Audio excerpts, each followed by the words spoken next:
of studying finite state automata. There's a little bit left from last time's subset construction. So we will begin with that, and then we'll move to a new topic within finite state automata today. Okay. So what we saw was the determinization constructions both for NFA, non-deterministic finite automata, and for epsilon NFA, NFA with silent transitions. And here is the construction for epsilon NFA, using which,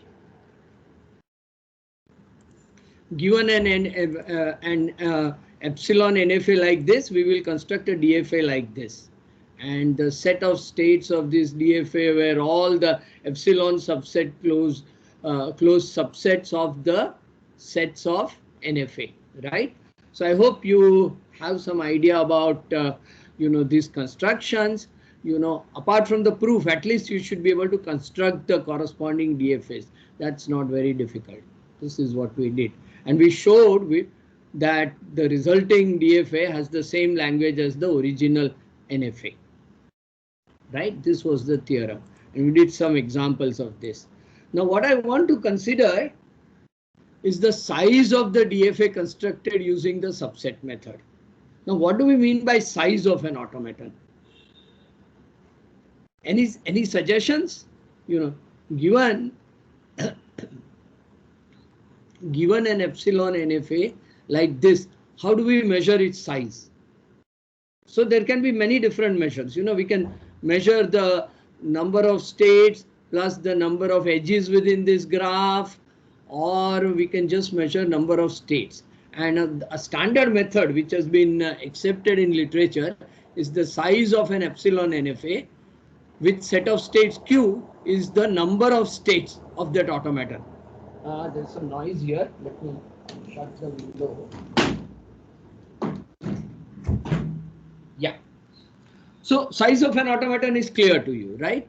For example, if you take this epsilon NFA, what will be its size? It's got 6 states, Q0, Q1, Q2, Q3, Q4, Q4, Q5, right? So the size of this automaton is taken to be 6. This is one measure of the size of the automaton, and that is what we are using. Of course, if we define size for epsilon NFA, the same definition carries over to NFA, because every NFA is an epsilon NFA and every DFA is an NFA. So the same measure works for DFA and etc. So for this DFA, which we obtained by doing the subset construction on the previous NFA, what is its size? It's got 1, 2, 3, 4, 5, and 6. This also happens to have 6 states. So the sizes of the automata should be clear to you. And we'll use this notation, M between 2 bars to denote the size of an automaton. That is number of states in that automaton, right? Now, given an epsilon NFA with size n, the size of DFA obtained using subset construction is at most 2 to the power n. Why is that the case? Can anybody justify this upper bound 2 to the power n by subset construction? Because total subset. Number of subsets. So, right. So if you got n states and Q is a set with n members, we take all possible subsets, we will get 2 raised to n possible subsets. Now, not all of these subsets will be reachable, right? Remember? Yes, sir. Let's take this example. It is little going up and down, but here was the automaton, and the total number of subsets. This has 3 states. Size of this automaton is 3. The total number of subsets of this automaton is 8. These are the 8 possible subsets, but actually in reality only 4 of them are reachable. There is no way of reaching them on any possible word. The remaining states cannot be reached from the initial state on any possible word. So there is no point defining transitions for those. So we can have a more economical automaton, DFA, with only 4 states, which is equivalent to the original automaton. So sometimes states are unreachable, and that makes number of states in DFA less than this 2 to the power n. Also, when you consider epsilon NFA, look at the theorem. In epsilon NFA, the set of states is only the epsilon closed subsets. and some of the subsets of Q may not be epsilon closed. So we get fewer states than 2 raised to n very often, but still, we may get fairly large number of states. So, if you had an NFA with 20 states, you would get potentially a DFA with 2 raised to 20 states, which is a lot. So, this DFAs really blow up exponentially compared to the NFA in size. And this was perceived to be a problem. So you see the problem that the size of DFA by subset construction tends to get very large. Not always. In some lucky cases, for example, here is an automaton with epsilon NFA with 6 states, and its DFA also happened to have only 6 states. So we were lucky. It didn't blow up, to the size 2 raised to 6. But very, sometimes it can blow up. Now what can happen is that sometimes also the DFA that you construct may be wasteful, not just in having unreachable states, but sometimes there can be alternate DFAs recognizing the same language. So let me give you an example.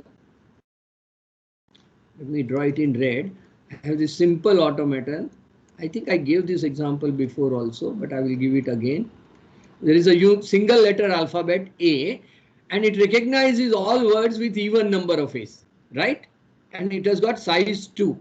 I can also draw an automaton of size 4, where I sort of circle around with A's, right? I've got A, and I'll have 2 final states, these 2. This will also recognize, all words with even number of A's. You can see that, but this is a wasteful automaton. So maybe the subset construction produces such wasteful automaton, and we don't know for sure, what is the size of, a good DFA for a given NFA, right? So question is there a better construction giving a smaller size DFA in the worst case? That is, for every NFA, it will do better than this 2 raised to n, right? So we know that it can't go beyond 2 raised to n. We already have a construction which gives at most 2 raised to n, but can we do better? This was the question that people asked. And it's a large question. It's a fairly advanced question. And the answer turned out to be no, right?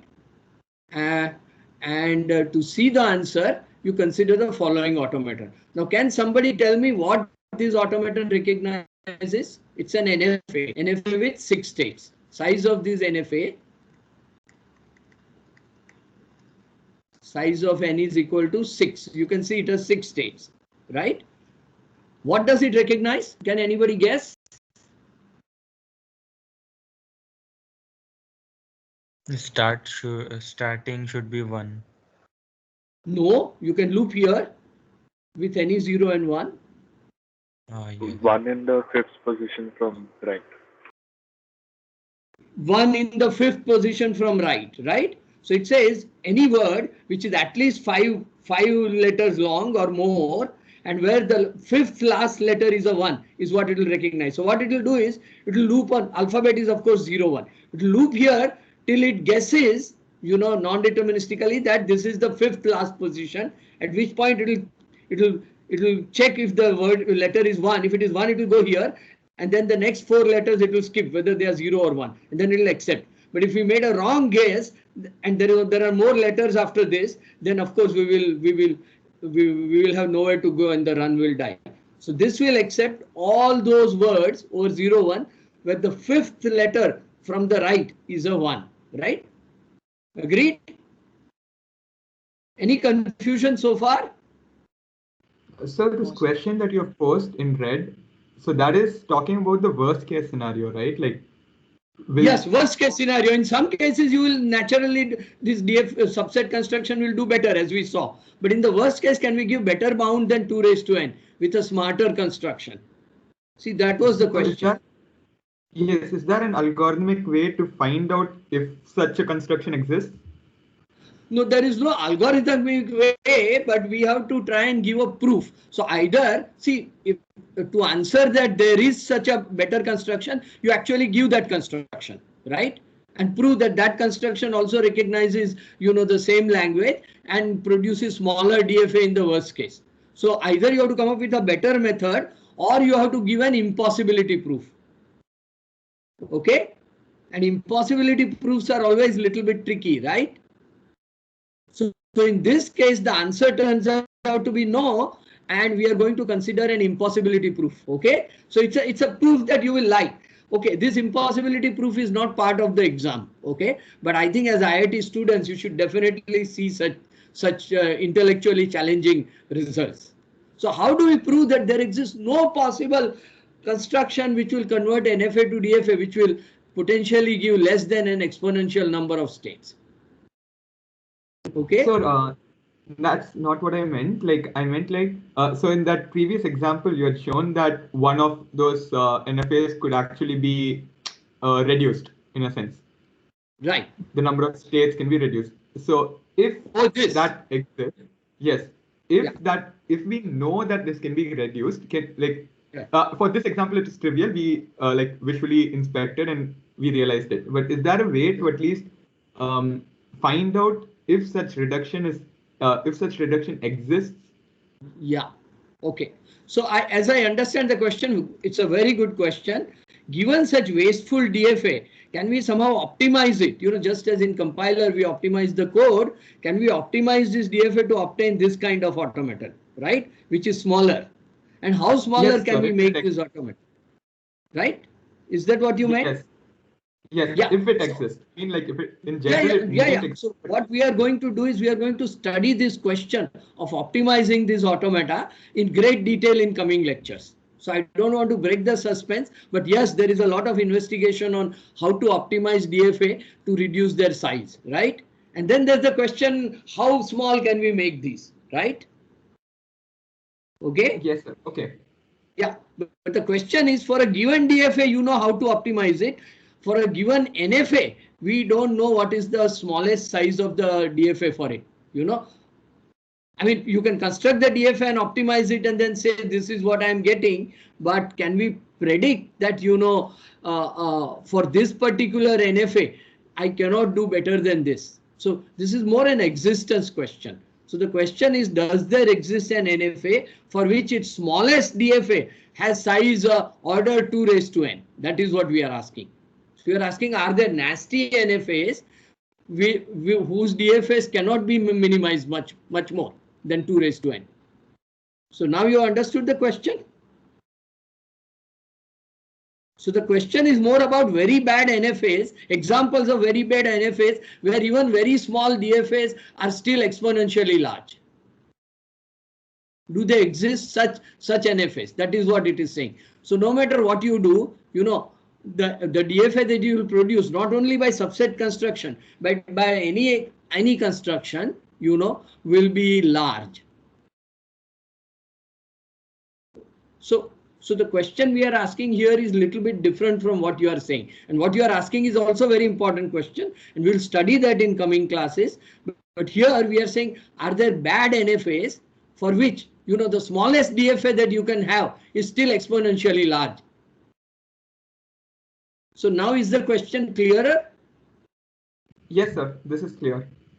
Yeah. Now my claim is that here is an example. DFA. Here I'm considering fifth letter from the right is a 1, right? Similarly, I can say nth letter from the right is 1, correct? So I can produce a family of automata, one for each n, which recognizes that the nth letter from the right is 1. And such an automaton will use n plus 1 states. So is that also clear? Students? So here is an automaton which recognizes that the fifth letter from the right is a 1. Now my thinking question to you is, can we have a DFA of size less than 2 raised to 5 for this language, the language recognized by this? So forget this automaton. You smartly try to come up with a DFA whose size is less than 2 raised to 5, you know, which will recognize this language. Is it possible?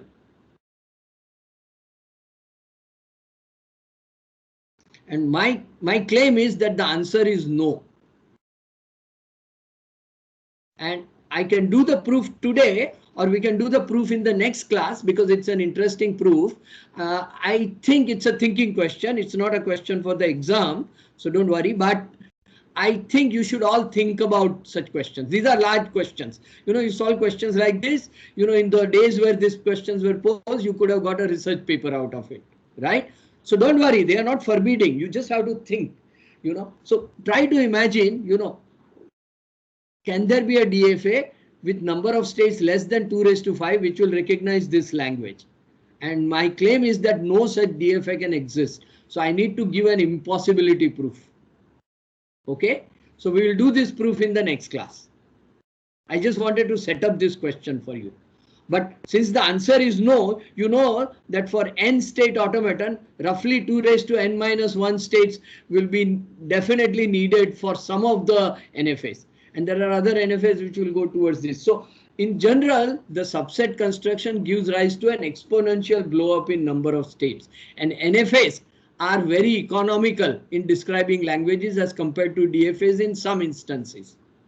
Okay, so that is why NFAs and epsilon NFAs are preferred when describing languages, because sometimes they can have small sizes and describe languages, whereas if you try to do it with DFA, you may need very large size DFA to describe the language. Okay, so succinctness, NFAs are exponentially more succinct compared to DFAs in the worst case. In some cases, they may not be, but in the worst case, they are exponentially more succinct. Okay, I hope you have got some handle on the size of the NFA. With that, we finished the topic of relationship between DFA, NFA and epsilon NFA. And I will move on to the next topic of what are called closure properties and of regular languages. So topic is closure properties of regular languages. Right? What do I mean by that? Firstly, we define some operations on languages, not necessarily regular. These operations are defined for any language. So suppose you have got languages A, A1, A2 over alphabet sigma. That is, they are arbitrary subsets of sigma star. May not be regular, may be regular. Okay. Given two such languages A1 and A2, we can define their union because they are sets of words. So we can take the union of these two sets. So we can define operations on languages such as union, intersection, complementation. What does complement of A mean? All the words in sigma star which are not in A. Correct? So I think we did this before also. And in fact, we saw theorems like this. For example, we showed, in the lecture dealing with DFA towards the end, before we started with non-deterministic automata, we saw that if A1 and A2 are regular languages, then their intersection is also a regular language. How did we show that? If A1 and A2 are regular, by definition, they have got DFA which recognize these languages. That is, given the DFAs for A1 and A2, we constructed a DFA which will recognize the intersection of these two languages, right? And the construction we called as a product construction. So I hope I asked you to study this construction before coming for this class. I hope you have revised it, but we already saw that there was a product construction where you took tuple of states, one from automaton for A1 and one for automaton for A2, and we defined transitions over tuples of states, and then we proved, in fact, we gave a formal proof that that product automaton recognizes the intersection of the languages A1 and A2, right? So regular languages are closed under intersection because given automata for two regular languages, we can produce an automaton for their intersection, right? Similarly, we also showed that regular languages are closed under complement. Does anybody recall how we complemented an automaton?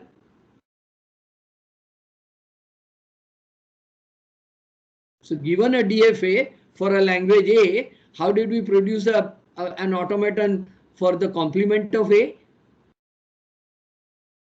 Complement the set of final states.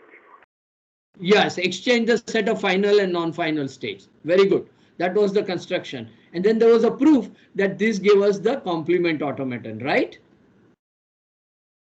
Excellent. Right. So we saw that regular languages are closed under intersection and complement. And because they are closed under intersection and complement, using De Morgan's law, we can also do union. Okay. So regular languages are closed under these three operations. We are going to consider three more operations today. Something called catenation, something called Kleene closure, and something called reverse. And we are going to show that regular languages are closed under these operations also. So what is the importance of this kind of operations? Given some simple languages which are regular, we can define more complicated languages using these operations. So this gives us a kind of algebraic way, we can systematically construct, just as given simple components, we can build larger circuits using those components. Given simple languages, using operations of union, intersection, complement, catenation, Kleene closure, reversal, we can build more complicated languages. So, this gives us a kind of way of assembling languages to produce better languages. Okay, and we'll be guaranteed that the resulting languages will also be finite state. And because they will be finite, they will be regular, we can always build a circuit or a C program which will recognize this language. Right. So we can always implement these complex languages we have built like this. So that is the importance of this. So this is just what I said, given A1 and A2 are regular, we show that A1 intersection A2 is regular. How? Proof method. Given DFA is M1 and M2, such that A1 is equal to A1 has the language of M1 and A2 is the language of M2. We construct a DFA M3. So we saw this. Okay. Now, before there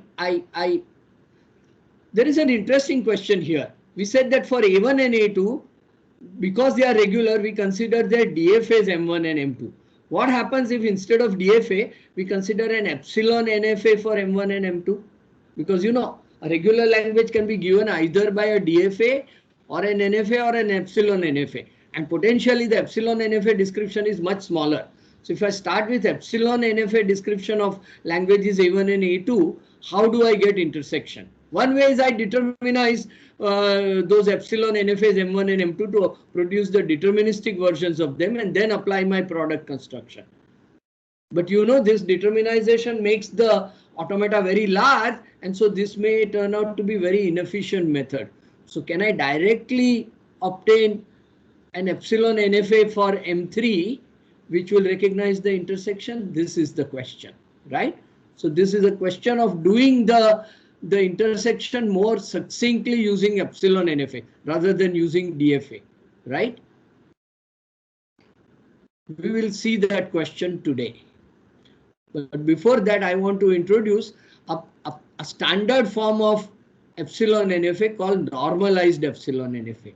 So sometimes you got epsilon NFA which look like that. In fact, just an NFA. So here is an NFA.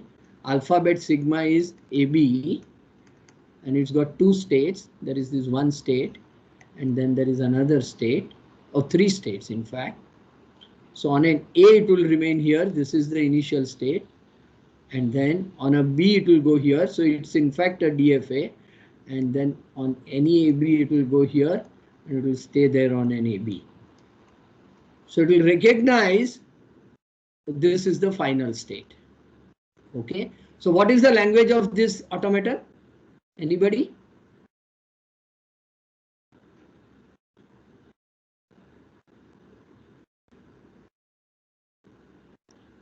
Words of the form A star, where A star, by A star I mean arbitrary number of A's, 0 or more A's, followed by a B. Because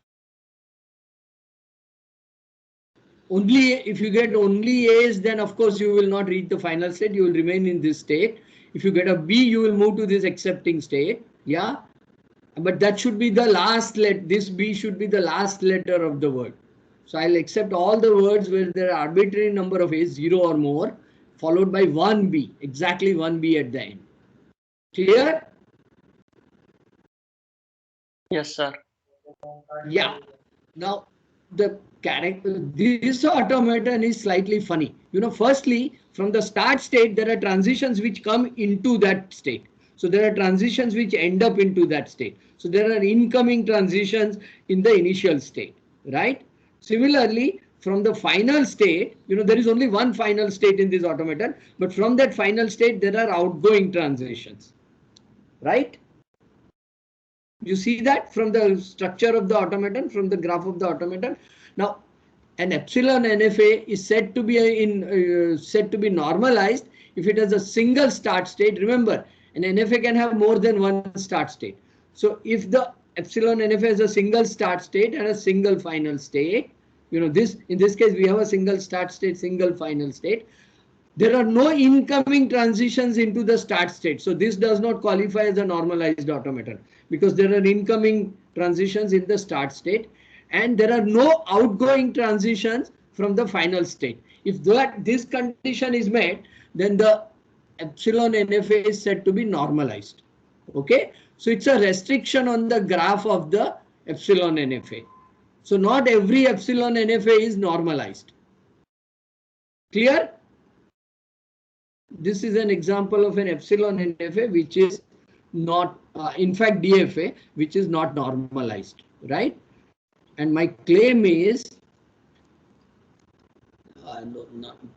claim is that that for every epsilon NFA, whichever it is, we can construct another epsilon NFA called N2. So given any epsilon NFA N1 not meeting those conditions, I can construct another epsilon NFA N2 which is normalized.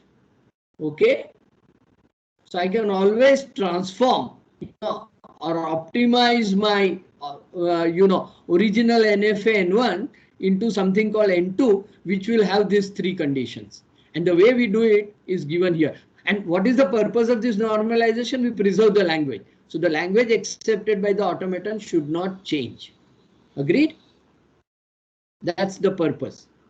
Now, instead of reading all this, I think it is better if I give you the construction diagrammatically, and then we can do this. So here is my automaton N1, right? And it will have several start states, let's say 2,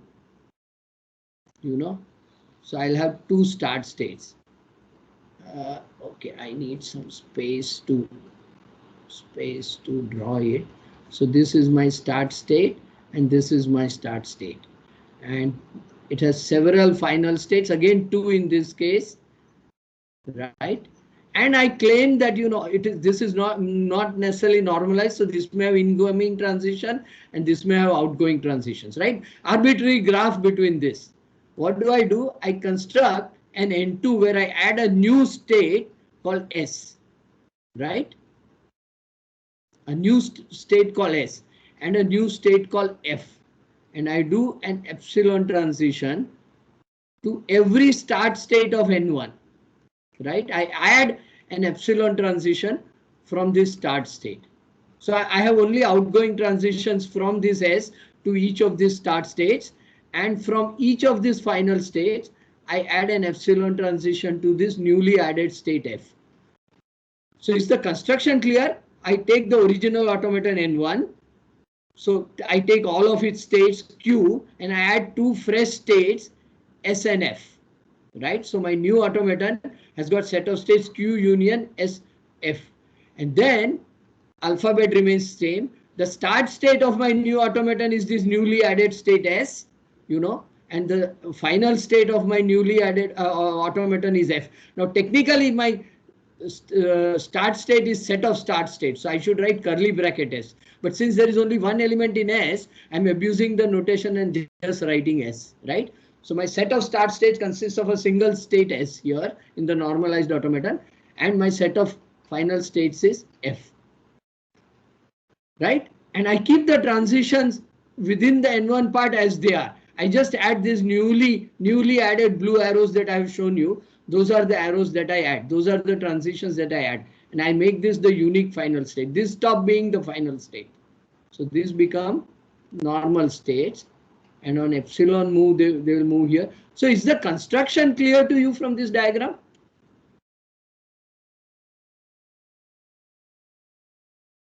So we take this automaton N1, add 2 extra states to it. And from this state S, we add epsilon transitions to all the start states of N1. Similarly, from every final state of N1, I add epsilon transitions to the new state F. And I call this new F as the only final state of my new automaton N2. And S is the only start state of my new automaton. Now what will happen on any word if I have a run from an initial state of N1 to a final state? I can start with S, do an epsilon transition to that initial state, mimic that exact same run. When I reach the final state in N1, I can take epsilon transition and go to F. So every word which is accepted by N1 is accepted by N2. Similarly, you can argue that every word which is accepted by N2 will be accepted by N1. So the two will have exactly the same languages. So this simple construction will give me a normalized automaton, which will recognize the same language. I need this kind of normalized automata for some technical reasons, right? So is the construction clear to you? If you don't know, please ask. Now here, of course, I have shown you the construction graph theoretically. We can write that same construction, formally. How can we write it? The set of states is this. My start state is S, my final state is F, and I have this new transition function delta 2. So what will this delta 2 look like? Firstly, delta 2 on my start state S on epsilon transition, where will I go? Can somebody tell me where? S. Capital S. Exactly. I go to each of the start state of N1. So this will go to S. Delta 2 on a letter other than epsilon, where will it go? Nowhere. There is no transition. So empty set of states, right? Agreed? From this start state small s, on letter other than epsilon, I don't have any edges, which means I go to empty set of states. Right? Yes, sir. Similarly, what will be, so these were the easy cases. Now let me write down delta 2 from a final state, let's say Q, on a letter A, where Q belongs to the set of final states of my automaton N1, F1, right? Where will I go? 5. I did not add any transitions on letters other than epsilon in the final states. So I'll remain in delta 1 of QA, right? Because I did not add any A letter transitions to the final states. I'm talking about final states of my N1. But what will be delta 2 of Q on epsilon? Small f. Remember, there may be some epsilon transitions going out of those final states in my N1 already. So I'll have to take delta Q on epsilon union F, right? Because I've added this extra edge. So I think till you understand this, you will be okay. So sir, you mean some epsilon transition happens in the N1, right? Yeah, we will take it using this delta 1. Okay. Right, so we preserve all the transitions of N1 anyway in delta 2 also. So actually set of edges in delta is a subset of the set of edges in delta 2. We have only added some extra edges, right? And some extra states. That is what we have done. So what I have drawn in this diagram is exactly what I am writing in this 5-tuple notation here, right?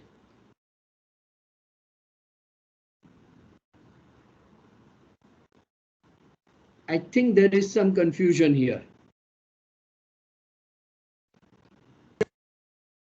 Should I do this once I ask, then I'll do this again.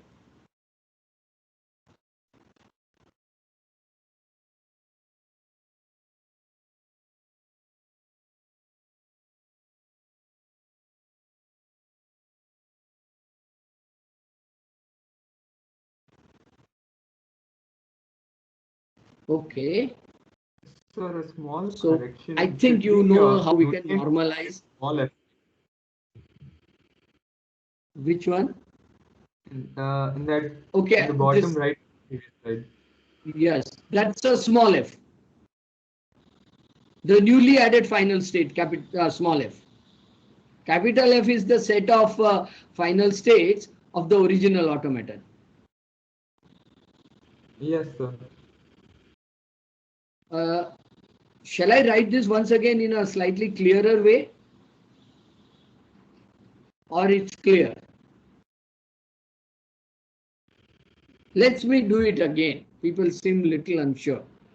Okay, so let me erase all of this. And I think I think this was clear to you. Now let's consider, a state of N1. So first let's consider delta 2 of Q on letter A, where Q belongs to N1. So for some state of N1 on a visible letter A, not in an epsilon, what will be the transitions which are there? I have not added any A letter transition to N1 at all. So I will just go to where this was called delta. Maybe it should have been called delta 1. So delta 1 of Q on A. This does not change because on visible letters I have not added any transition to N1, right? So it remains as it is. So is this rule clear to you? Yes, sir.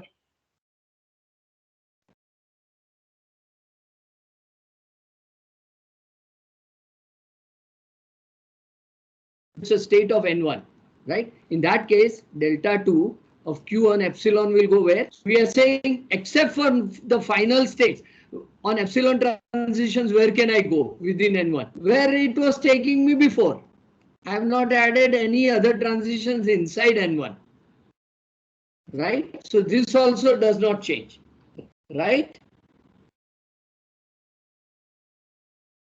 Right. So I have this new state S1. I should describe where all it goes.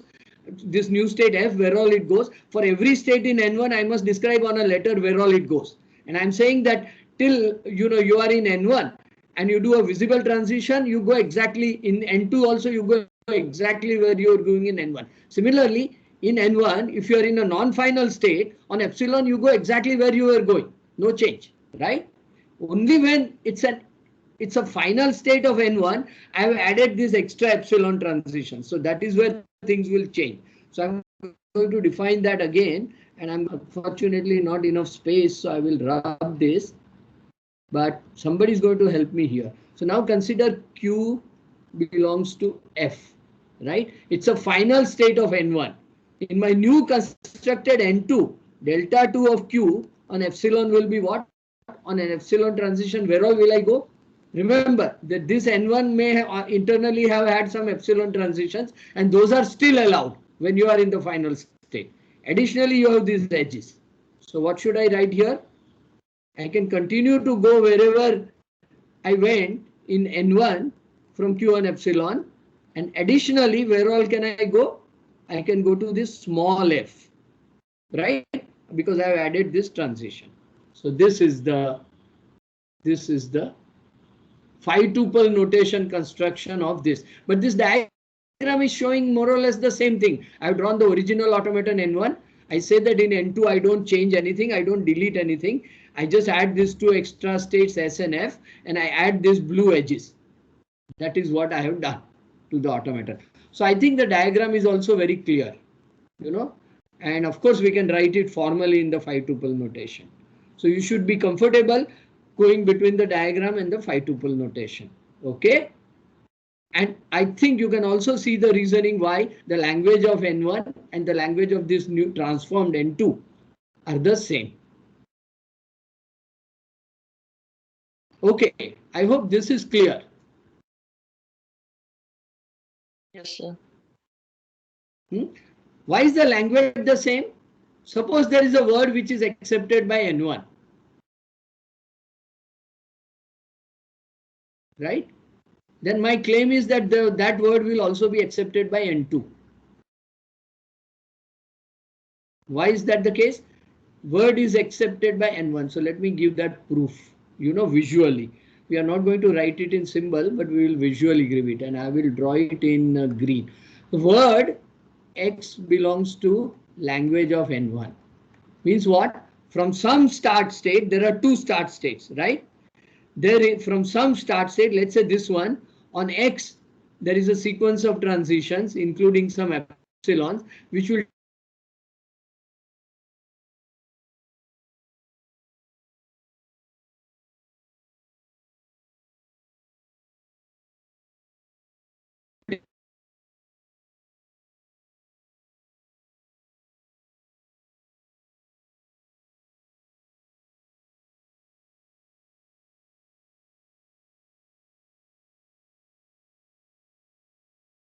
I take this epsilon transition exactly to the initial state with which I started in order to accept X.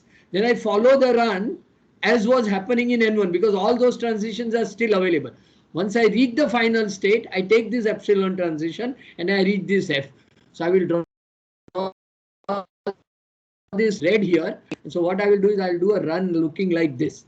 And so, which is also an accepting run of N2. So every word which is accepted by N1 is accepted by N2, right? No confusion?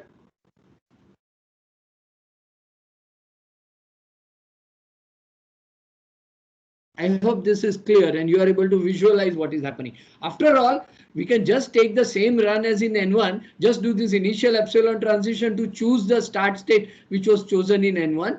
And then once you reach the final state, we choose to exit, N1 and go to F to accept. That is what we have done, So you explicitly mark this start choosing of the initial state and exiting from the final state. That is what we have added. Similarly, is accepted, it will also be accepted by N1. Why? For X to be accepted by N2, what will happen? There has to be a run from S to F. So without loss of generality, let me say that run is something like this. It starts with S and ends up with F.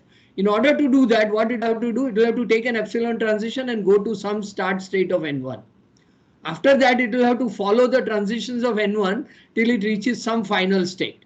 Maybe not for the first time. It came to this final state, went back and then came to this final state. But it will reach this final state and then exit and reach small f, right?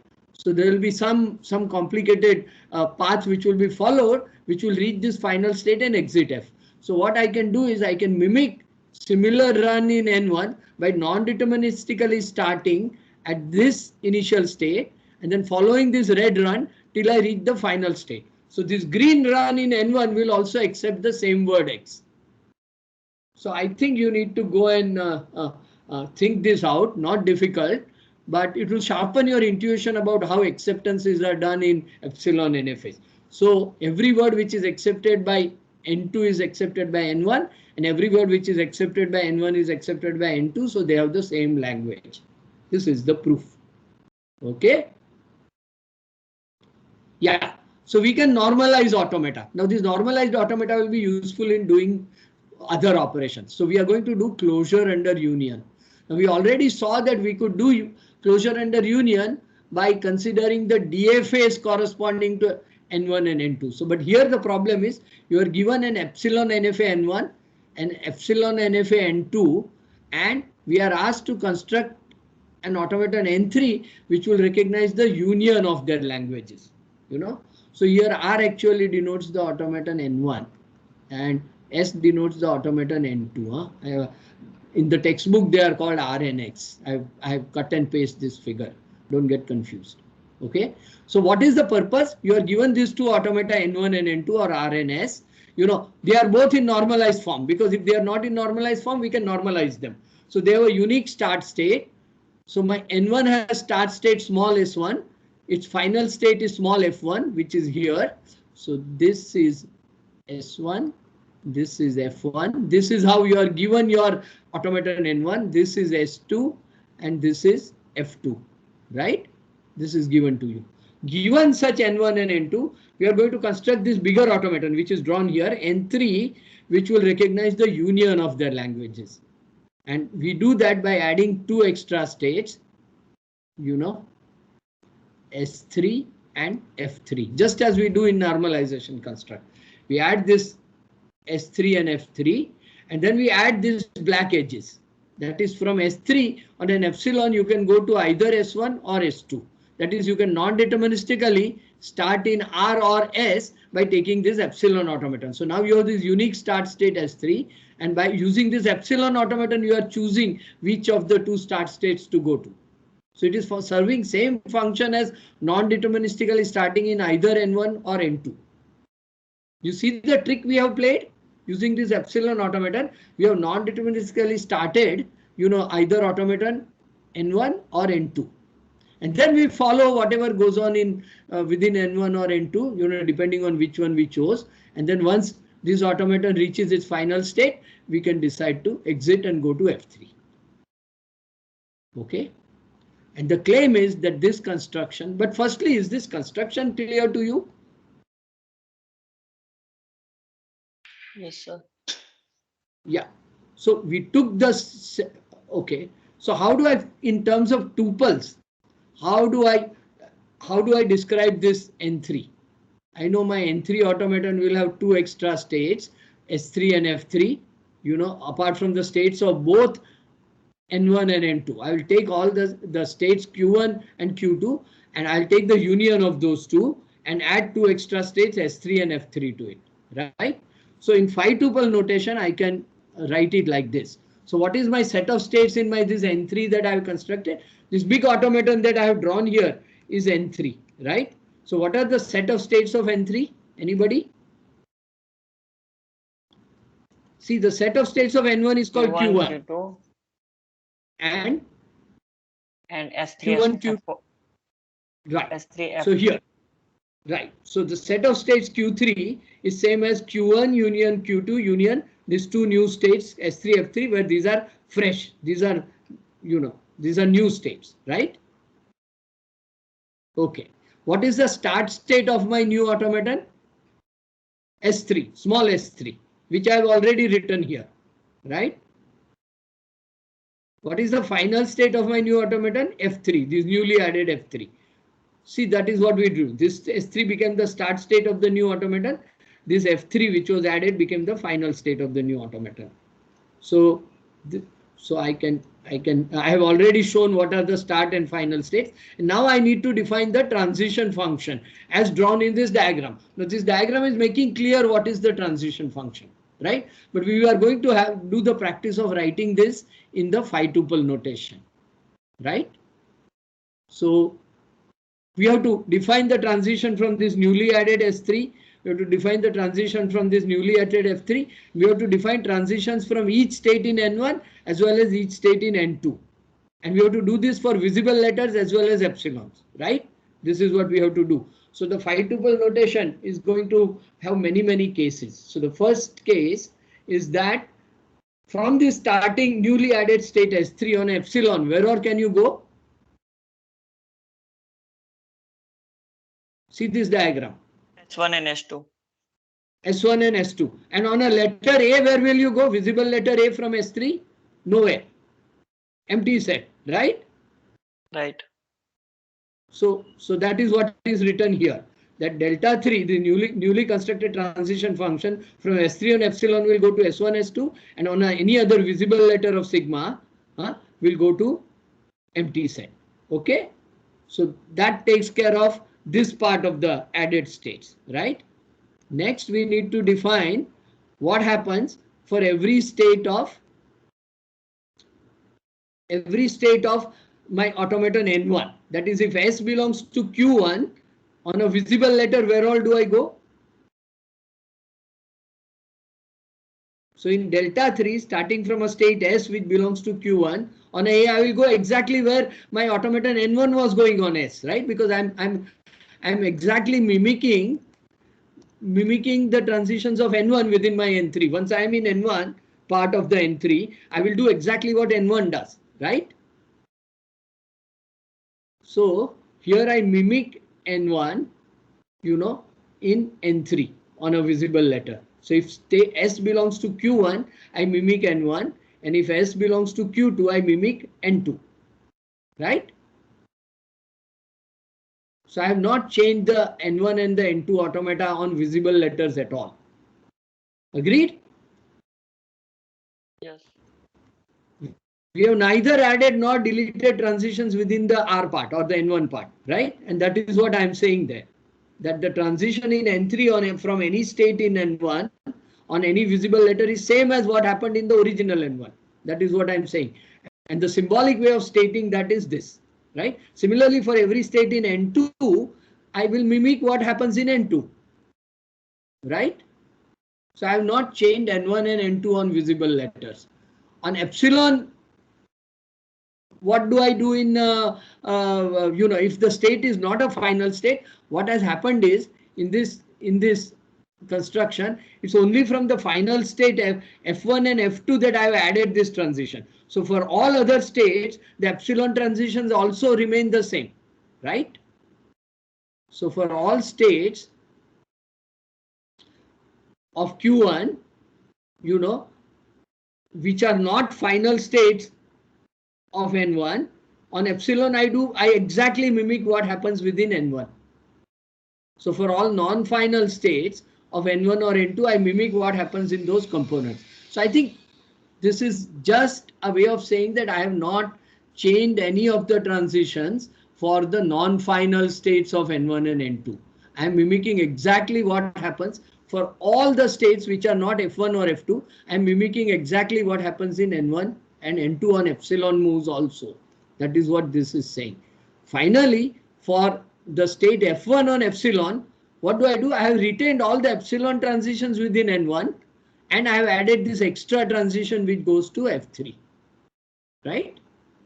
Similarly, from F2 on epsilon, I have retained all the epsilon transitions within N2 from F2 and I have added this extra transition F3. So what I have done in this diagram is what is being in this diagram, whatever I have drawn, that I retain the transitions of N1, I retain the transition of N2, I add these two states and I add these 4 extra arrows is what is being written in symbolic form in these 5 bullets. So I think you should go home and study this carefully. Okay? Sure. Yeah. In the last point, we don't need delta 1 F1 epsilon, right? Because the NFA was normalized. So that will just be the null set, right? Which one? In the last point, delta 3 Yes. F1 comma epsilon, we can directly write it as singleton F3, right? Because there were no outgoing transitions. There was no outgoing transition. That is right. So I stand corrected. I can directly write this as F3. Very sharp observation. So this said, because the automaton is normalized, delta 1 of F1 on epsilon is empty because there are no outgoing transitions. So how true? I stand corrected. What I have written is not wrong, but the observation is that delta 1 on F1 on epsilon, in fact, delta 1 of F1 on any letter, epsilon or A, will be empty set. So this is same as F3. Correct. I agree. And similarly here it will be also F3, right? So you are correct. You are right. You are right. Also, we didn't need the NFAs to be normalized, right? As in the same construction would also work if the NFAs were not normalized. From history, we can have epsilon transition to each star. Correct. So I think this is another observation. This would have worked. This construction could be generalized if N1 and L2 are not organized. Only you will have to deal with multiple start states and multiple F states, but you can add epsilon F transitions to each of the start state from S3 and exit transitions from each of the final states. So this would also work for non-normalized automata. You are right. You are right. I agree with both of these. In case the NFAs were not normalized, we didn't even need those extra states, right? As in we can just have non-deterministic start states into either NFA. So just union of those two NFAs will be the equivalent NFA. Absolutely. You can just put the two automata side by side, right? And that would still be an epsilon NFA. The only thing is it will not be a normalized epsilon NFA, what you get. Here what I get is the result is also a normalized epsilon NFA. Okay. So you are right. I can just say this automaton, N1 side by side with N2, right? And this whole complex, this is also actually an epsilon NFA, and this will also recognize the union, but this is not a normalized NFA, right? And I need normalized NFA for the next construction. Okay, so there's a reason why we are keeping all the automata normalized. Okay, so both your observations are correct, but here I'm trying to stay within the normalized subsets of epsilon NFA. And that normalization just adds 1 or 2 states to the automata. See, we are actually planning for automata which are large, which will have 15, 20 states, and adding 1 state with a few epsilon transitions somehow does not harm the working of the automaton too much. This is the belief, right? But I agree with both the statements that you are making, that you didn't need to normalize the automaton. You could have done union just by putting the two things next to each other. And this would be same as F3 also, right? Okay. So I hope you are convinced that we can do union. So what is the size of this new automaton N3 that you got? The size of N1 plus size of N2 plus 2 states, So size of N3 is equal to size of N1 plus size of N2 plus the 2 states, right, that we added S and F. So we have just got a constant, a small blow up in the size of the components and did it. And by the method which was suggested, we didn't even need to add those S and F states, but then we would not get a normalized automaton. To normalize it, we will anyway have to add this S3 and F3, right? Okay. So union is clear.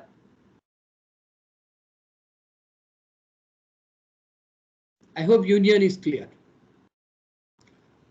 How would we do intersection? How would we do intersection?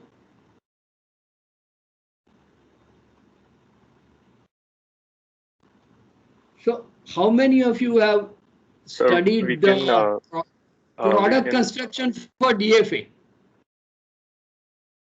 Remember, we did product for deterministic finite automata, and we showed that it recognized the intersection of the languages, right?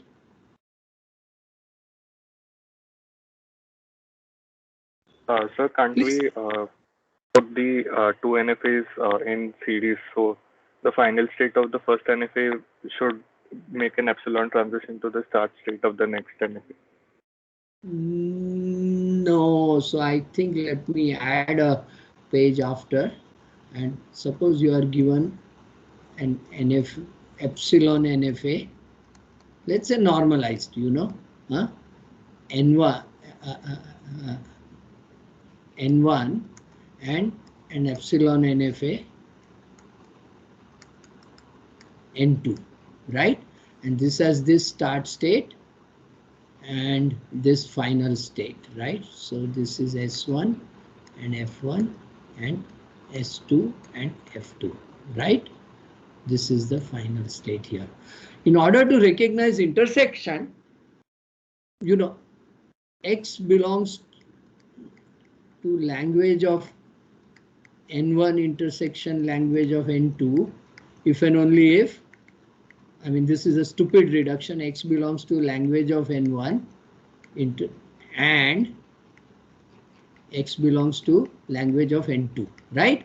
Which means on letter X, the new constructed automaton N3, which recognizes, this intersection, will accept if and only if N1 will accept that same X and N2 will also accept this word X. So we want to run N1 and N2 in parallel, on this X, right? So we want to run these two in parallel. On every letter, we want to make a transition in N1, and we simultaneously want to make a transition in N2. Yeah, and N1 and N2 can make non-deterministic choices or, decide to do epsilon on their own, as they want. But finally, if, both N1 and N2 accept on X, then you want to accept the word, right? Agreed? And in order to move the two automata parallelly, we will have to do product construction. So, the set of states Q3 of my N3 will again be Q1 cross Q2. That is, I'm simultaneously in some state in Q1 and I'm in some state of Q2. And then I can extend the product construction of DA to product construction over epsilon NFA. I suggest that you first do it for NFA and not for epsilon NFA, because for epsilon NFA it is more tricky. So let's consider just the NFA case. And what would be the kind of possible transitions you would want to do in my product automaton, you know, of this NFAs N1 and N2? So I will say that delta 3 of tuple PQ on a letter A will be what?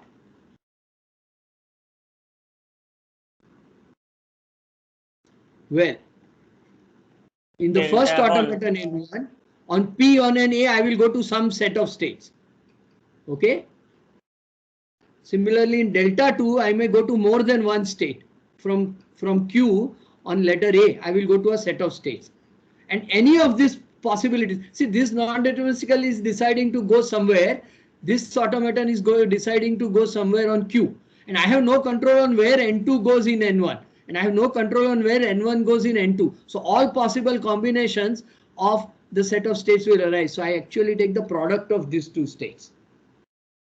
So let me give a concrete example. Suppose this was some states. Let me mark this as P1, comma P2, right? It goes to two states. Starting from P, the first automaton on letter A will go to two states called P1 and P2. Similarly, the second automaton starting from Q, you know, on letter A will go to, let's say, Q1, Q2, Q3, three states. Then when I run them in parallel, what all can happen? Non-deterministically, the first component can decide to go to P1 and the second component can decide to Q1, and I will get the tuple P1 Q1, or the first component can decide to go to P1 and the second can decide to go to Q2. So I'll also get tuple P1 Q2, or I'll get tuple P1 Q3, or I will get tuple P2 Q1, P2 Q2, P2 Q3. That is what I get is tuples which are given by cross product of these two. Is this idea of cross product clear to you? So this is the definition of the transition function of my product automaton. Right? So my set of states of my automata is the cross product of the set of states here, and the transition on a tuple will be non-deterministic. It will include all the non-determinism in the first component as well as all the non-determinism in the second component. Okay, so I hope you will study this offline and understand this. This is a very important point. You know, that non-determinism in the components are preserved. You know, the inspired guess within the first component is also allowed, and the inspired guess within the second component is also allowed. So all the possibilities which are there in the first component and all the possibilities which are there in the second component are preserved within this delta 3. Okay, and you can define a kind of product for two automata which will recognize their intersection. So, and this is much better than doing it on DFA, because this epsilon NFA is exponentially smaller than the DFA. This N2 is exponentially smaller than this, and what you are getting is only if the size of N1 is small n and the size of N2 is m, then I'm getting the product automaton of size nm, not power of n. Okay, so instead of DFA, this is an efficient construction. I hope you get that point. Okay. So that was union, intersection. Now what about complement? So this is one more thing I want to do.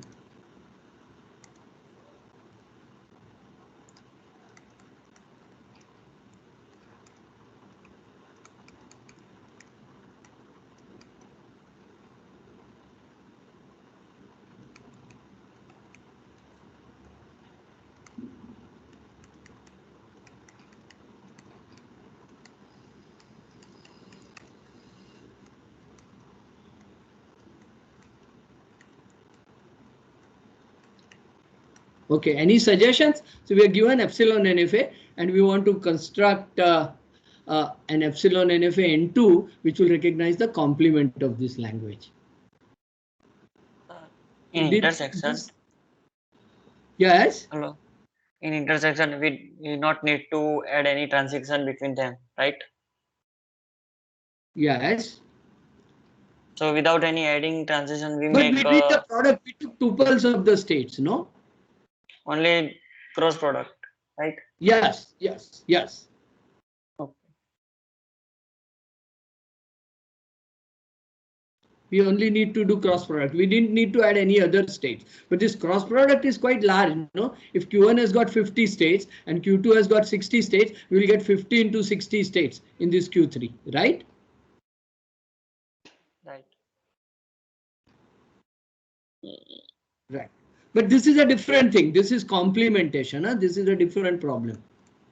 How do we complement an epsilon and FA? If this was a DFA, what did we do?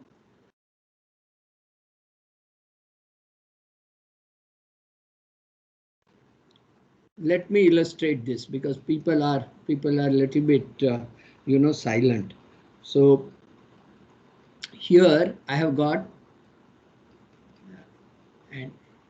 a DFA. On B it goes here. Alphabet is AB. This is the initial state. On an A I remain here, and then on an AB I go to. So this is my S1. This is my S2, and then I have a sync state S3 where I remain, to which I go on either A or B, and I remain this. So this is my S3. My only final state is S2. So we saw this on DFA, right? This is a DFA. And which language did it recognize? A star, Star where A star denotes arbitrary number of A's, right? Correct? All words, where there is a 0 or more A's followed by exactly one B.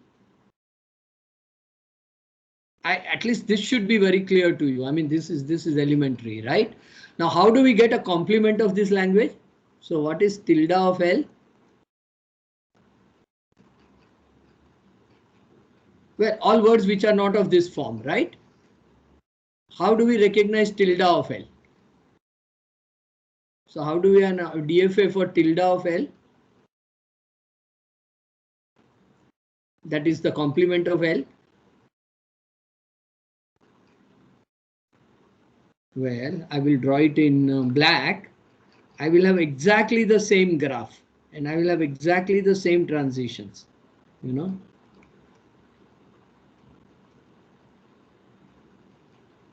On B I will go here, on A I will go here, on AB I will go here. What was the construction for complementation? Anybody? This was the final state for in this DFA. Let me call this as N1 and let me call this as N2. Whatever was the final state in N1 becomes non-final and whatever was non-final becomes final. So I will draw these final states in blue here. This becomes my final state because it was non-final here. This becomes my final state here and this becomes a non-final state. This is an automaton where I have swapped final and non-final states. Now on any letter, any word, I have only one path through this automaton. That path will end in either a final state or a non-final state. If ended in the final state, in the first automaton, now it will end in a non-final state.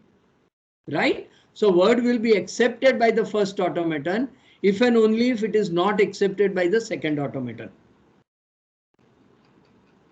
And this will exactly recognize words which are not of this form. Consider a word like this, ABAB.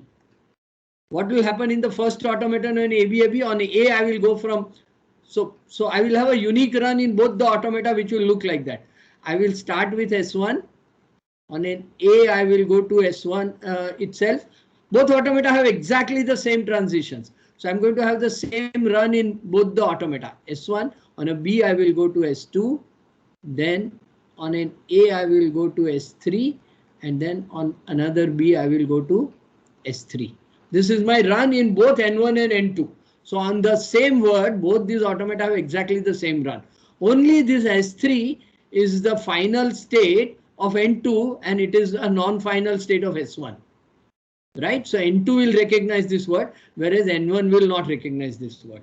So set of words recognized by N1 are exactly the complement of the set of words recognized by N2. Is this clear to you?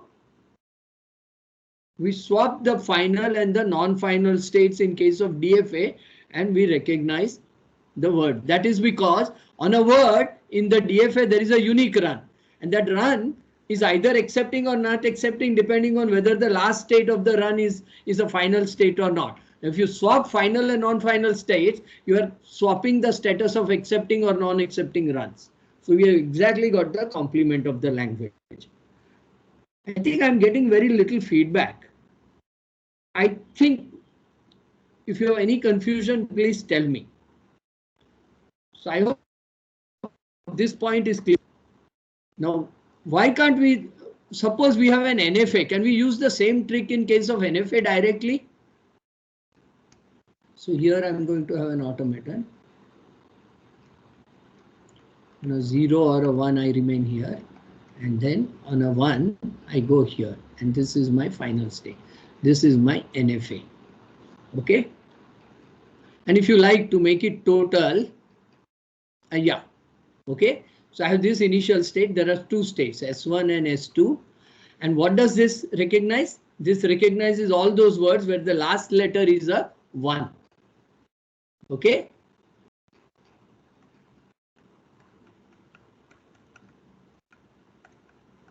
And this is an NFA. I did not need to have an NFA to recognize this language. I could have made a very simple. Okay, so this is an NFA recognizing the last letter is a 1, right? So this is my N1. Now suppose I swap the final and the non-final state. So what are the typical words that this will recognize? It will recognize 0, 1, 1, 0, 1, etc. Right? This is what it will. It will also recognize 1. These are some of the words which are in its language. Any confusion so far? Now I construct an N2, which is exactly the same graph. So I have the same two states, S1 and S2. I have the same transitions. On 1 I go here, on either 0 or 1 I go here, except that S1 was non-final state. So now I call it final. And this I call as non-final. What are the words this one is recognizing? Anybody? Sir, but in N2, if we put input 0, 1, so it is also a set of S1. Yes, yes, that is the point. It is recognizing some of the words which are already in N1, right? So it's not giving complement, it's doing something else. But what is the language of this automaton?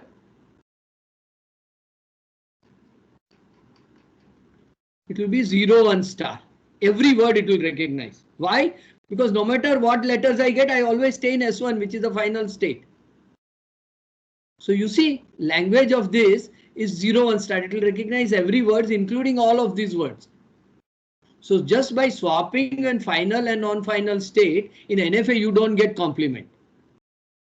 Why is there a reason? Because on the same word, NFA can have more than one run. Let's take 0, 1. So in 0, 1, what happens? Both these automata have the same transitions and same states. So what are the runs possible, in this automata N1 or N2 on the, let's say, word 0, 1. So they both start with S1. And then from S1 on a 0, where all can you go? You can go to either S1 on a 0, or you can, on a 0, you can go to S2, right? Oh, sorry. Only thing you can do is you can go to S. I'm writing wrong. My apologies. I will draw this again, and I will draw it in red so that we differentiate. So we're going to draw what is called the run tree of this automaton on the word 0, 1. So first you are in the start state S1. In both N1 and N2 will have the same set of runs. Now a 0 occurs, right? So what happens on 0? The only possibility is you can stay in S1. So on a 0, you stay in S1, right? Then on a 1, what happens? You can either stay in 0 or you can stay in S1 or you can stay in S2 on a 1. That is on a letter 1 from S1, you can either stay in 0 or you can stay in S2. And these are the two possible runs in both automata N1 and N2. Now you have swapped the final and non-final states. What happens? Here the final state was S2, so this was the final state of N1 final state. This was the N2 final state, right? And somehow there was one run which took you to a final state in N2 also, and one different run which took you to a final state in N1. That is because there are more than one possible runs on the same word. There can be two different runs, one which will take you to the final state of N1 and one which will take you to the final state of N2, which is why this by just swapping final and non-final states, you are not going to get complement. So the trick that we have in DFA did not work. And the only way in which you can get complement is first you have to take this NFA, convert it to its equivalent DFA using the subset construction, and then exchange the final and non-final states. So getting the complement of the language of an NFA requires you to determinize before you can obtain the complement automaton. There is no simple direct way of obtaining complement automaton. Nobody has found one. And when you do this determinization, the number of states may blow up exponentially. So complement of an NFA can be exponentially larger than the than the NFA itself. So NOT is a very powerful operation which requires a lot of effort. Okay, something is not in the language. To determine this by in an NFA, some word is not accepted by an NFA is a complicated thing. A word is accepted by NFA is easy to check. You just show a path on that word, in the automaton.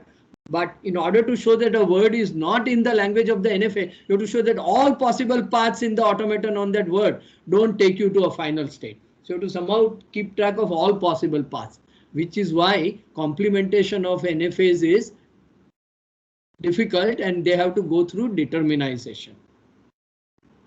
Is this clear to you? So determinization, let me add a page and I think I will stop here.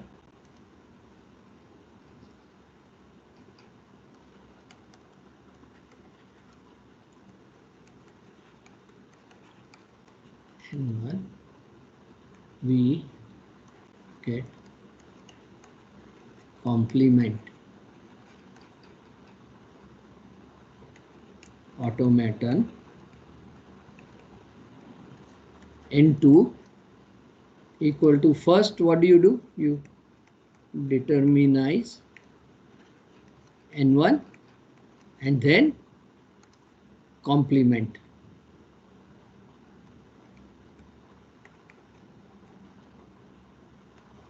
This. So first you take this epsilon NFA using the subset construction for epsilon NFA, you determinize it and then you swap the final and non-final states and the result N2 is actually a DFA and there is, it can be large. Okay.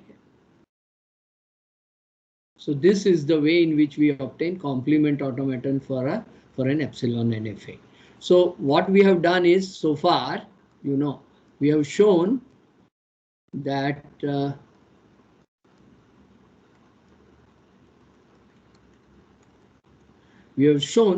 for regular languages, even N2, they are closed under union, intersection and complement. And we have actually today done these operations on NFAs rather than DFAs. Okay, we had already done it on DFAs, but today we have done these operations on NFAs, in fact, epsilon NFAs. Okay. We will consider three more operations in the next class, and then we will go to a topic called regular expressions. So you will find those kind of regular expression pattern matchings in most programming languages today, and you will learn how to do it. So I think that is what I have today. Any questions?